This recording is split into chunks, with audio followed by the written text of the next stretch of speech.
Coucou la famille, j'espère que vous allez bien. On se retrouve aujourd'hui pour une toute nouvelle vidéo. Aujourd'hui, on va parler de chrétienne et sexy. Oui. Il faut qu'on en parle. Je suis fatiguée de voir les bad girl gospel, les baddie gospel. Oh my god, je suis fatiguée. Est-ce que c'est possible d'être chrétienne et d'être sexy? Bref, aujourd'hui, sincèrement, il faut qu'on en parle. Sexy, ça rime à quoi? Généralement, quand on dit qu'une femme est sexy, c'est du genre une femme qui est un peu aguicheuse. Elle a un peu l'air d'être une allumeuse. Elle attire les regards à cause peut-être de l'énergie qu'elle dégage, à cause de son style vestimentaire. Je ne dis pas que tu ne dois pas être bien habillée. Je ne dis pas que tu ne dois pas être classe. Je ne dis pas que tu ne dois pas être chic. Je ne dis pas que tu ne dois pas être bien apprêtée. Je dis juste qu'il faut être décente. Tu peux être classe, bien vêtue, bien chic et tout, et belle en fait. Tu n'as pas besoin d'exhiber ton corps, de montrer tes formes, de porter des habits près de l'âme. Parce que en vrai là, il y a des habits, c'est plus du près du corps. Hein. Les gens confondent en fait être charismatique, être bien habillé avec le fait de pouvoir attirer l'attention sur soi. Tu n'as pas besoin de t'habiller plaqué pour que les gens puissent te remarquer. Tu as juste besoin d'avoir un style vestimentaire qui te correspond, qui correspond à ta personne et qui fait ressortir le meilleur de toi en fait. Girl, tu dois bien t'habiller. Tu n'as pas besoin de montrer ton corps n'importe comment. Et franchement, avant moi, côté style vestimentaire, j'étais vraiment pas très pudique. J'ai pas grandi dans un environnement, on va dire, contraignant, où on te disait, faut pas porter ci, faut pas porter ça, faut pas faire ci, faut pas faire ça, non. Moi, j'étais libre, en fait, dans le choix de mes vêtements, sauf que pour aller à l'église, ma chérie, tu peux pas porter ça. En fait, pour mes parents, c'était clair. Les habits que tu peux porter partout, sauf à l'église. Mais quand j'ai commencé vraiment à m'accrocher au Seigneur, le Saint-Esprit m'a interpellée. Je me rappelle, j'avais fait un songe. Et dans ce songe-là, je cherchais un habit en fait, tu vois. Et franchement, l'habit-ci, c'est mon habit. Je ne sais pas si je suis la seule. Mais souvent, dans notre garde-robe, dans notre placard et tout, il y a un habit. Je te dis que, oh, ça, c'est mon habit. C'est l'habit de ton cœur, l'habit selon ton cœur. Et franchement, cette robe, c'était la robe selon mon cœur. Et ce jour-là, dans le songe, c'est comme si j'ai vu le Saint-Esprit souffler mes habits et il a jeté mes habits quelque part là-bas. Quand je me suis réveillée, j'ai compris que les habits que j'avais ne correspondaient pas à la nouvelle vie que j'avais commencé à mener. Donc, il fallait que je fasse le tri. Ça a été difficile, hein, franchement, parce qu'il y a des habits, c'était mon coup de cœur. Mais j'ai compris que l'habit que tu ne peux pas porter à l'église, c'est que tu ne peux pas porter cet habit-là quelque part. Parce que si tu as vraiment le temple du Saint-Esprit, le Saint-Esprit ne va pas te laisser porter n'importe quel habit partout. En vrai, il ne va pas te laisser porter n'importe quel habit partout. Et ça fait que genre, avec mes copines et tout, on a commencé à faire genre une classification des habits. C'était genre les habits du péché. Donc les habits du péché là, c'est pour la maison.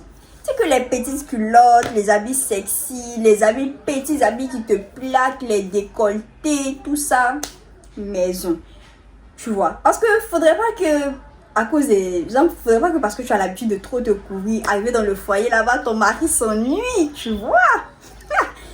Faut mettre le feu un peu en fait. Mais genre, ce genre d'habit, je veux te faire comprendre que chrétienne et sexy, ça rime pas. Tu veux être sexy, c'est dans ta maison. Tu veux être sexy, c'est dans ta maison, dans ta chambre. Entre quatre murs là-bas, chez toi, comme personne ne te voit, c'est dedans là-bas. Parce que dehors, tu peux être une occasion de chute pour quelqu'un. C'est vrai que c'est pas parce que tu es habillé d'une telle manière que ça doit encourager quelqu'un à venir t'agresser, à venir te faire du mal. Ok, je suis d'accord pour ça.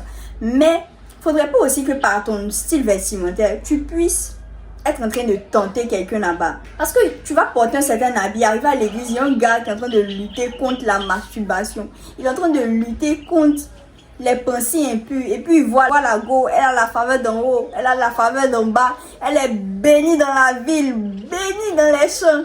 Le gars essaie de prier. Oh, éternel, mon Dieu, mon roi. Il tourne la tête là-bas. Oh, Seigneur, est-ce que tu es toujours sur ton trône? Parce que, Geneviève, pourquoi tu fais ça? Tu es en train de déconcentrer le frère. Tu es en train de lui faire rater les opportunités dans la prière.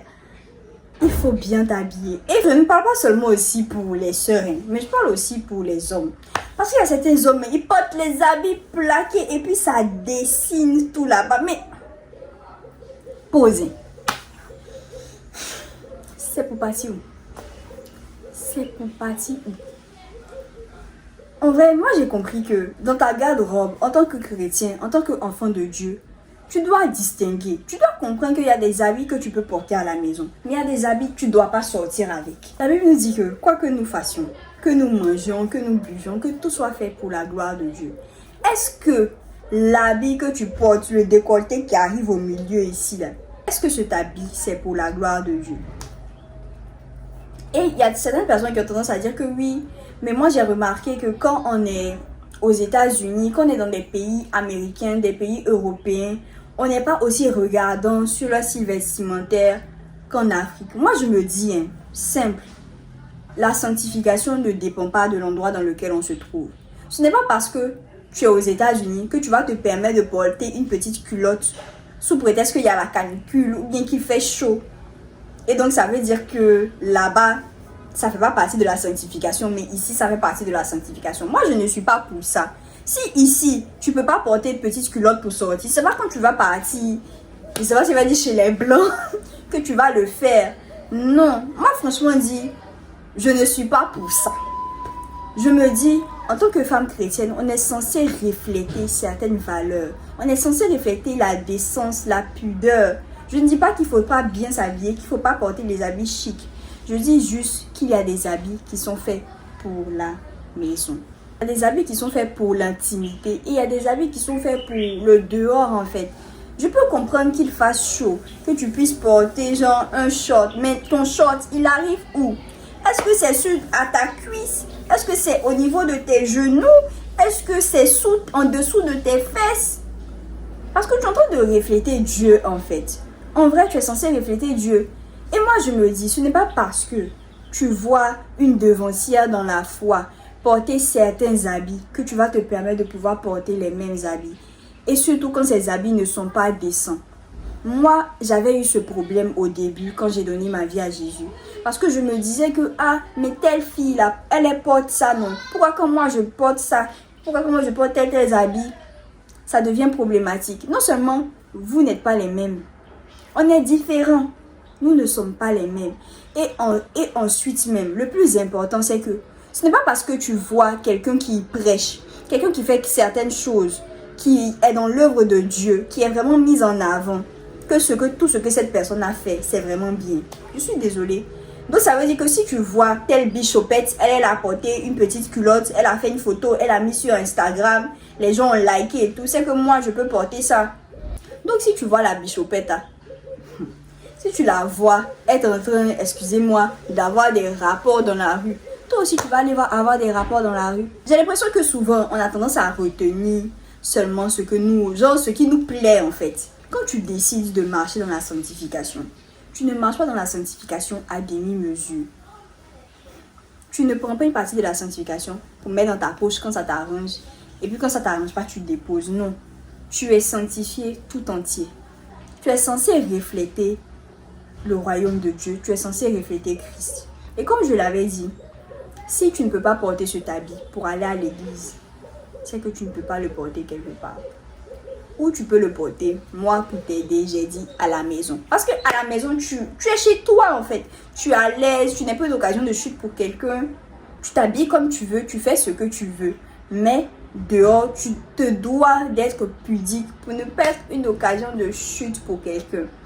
Donc François dit, j'espère Sista que ce message t'aura vraiment aidé à comprendre que tu peux être sexy chez toi à la maison, dans ton foyer. Mais une fois que tu es dehors, il faut comprendre que tu es censé refléter les valeurs de Christ, les valeurs du royaume.